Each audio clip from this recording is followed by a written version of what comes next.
Encounter में मारा गया माओवादी का शीर्ष कमांडर गौतम पासवान और अजीत उरांव उर्फ चार्लिस टेक्निकल एक्सपर्ट था। चतरा पलामू सीमा पर पुलिस नक्सली एनकाउंटर में माओवादियों का टेक्निकल एक्सपर्ट इनामी नक्सली गौतम पासवान और अजीत उरांव उर्फ चार्लिस मारा गया। अजीत उर्फ चार्लिस और गौतम पासवान संगठन के टेक्निकल एक्सपर्ट थे।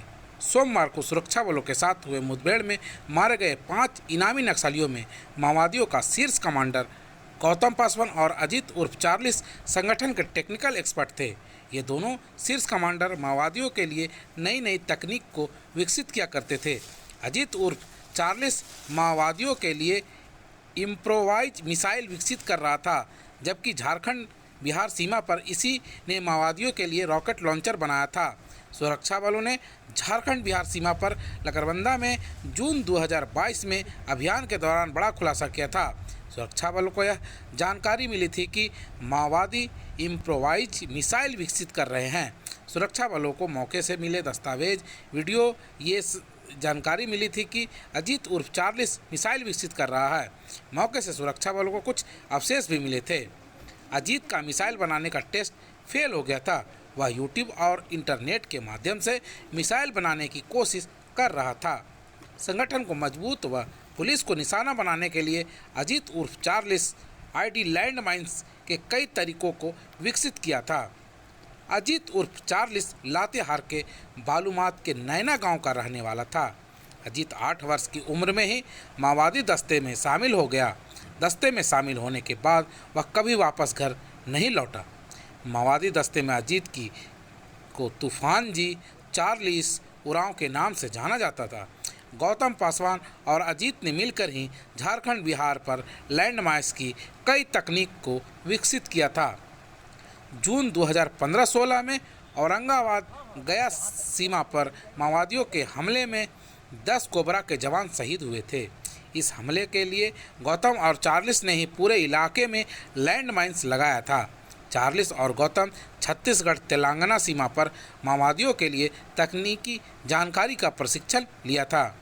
गौतम माओवादियों के अन्य कैडर को लैंड माइंस बनाने के तरीके और उसे लगाने के तरीकों को बताता था। अजीत उर्फ चार्लिस माओवादियों के हथियार बनाने के साथ साथ अन्य तकनीक को विकसित करता था। को झटका लगा है। बिहार पुलिस के लिए भी एक अच्छी उपलब्धि है और आगे भी इस तरह के ऑपरेशन सफलता का श्रेय किनको दीजिएगा सर?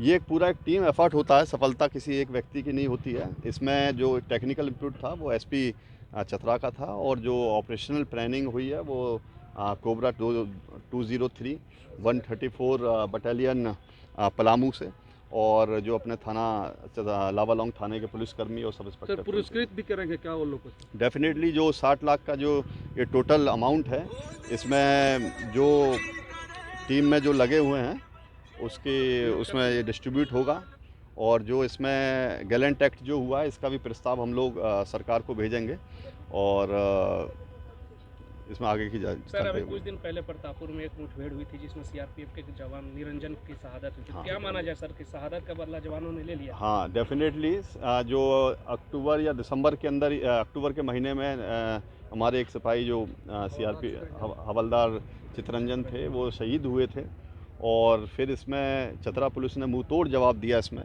और उसके फिर दिसंबर के महीने में फिर एक मुठभेड़ हुई थी जिसमें एक हम लोगों को इंसास मिली थी लेकिन कोई नक्सल की बॉडी नहीं मिली।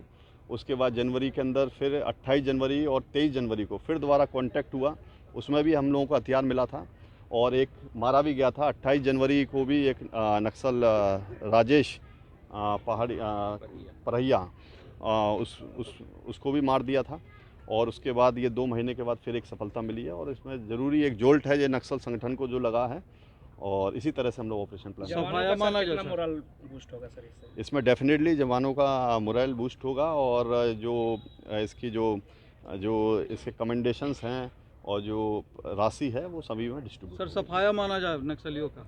मतलब एक झटका है नक्सलियों के लिए, एक ज़बरदस्त झटका है। सर, जवानों को सुरक्षा बलों को भी कोई नुकसान हुआ नहीं? इसमें अभी तक तो कोई सूचना नहीं है लेकिन हम लोगों के सर्च ऑपरेशंस चल रहे हैं और हो सकता है कि कुछ और अच्छी उपलब्धि हम लोगों को निशन फ्यूचर में मिले। कुछ नक्सलियों को भी गोली लगने की सूचना है सर, इनके? हाँ, ये भी एक सूचना है कि नक्सलियों को कुछ गोली लगने की है तो वो हम लोगों को इनपुट मिल जाएगा।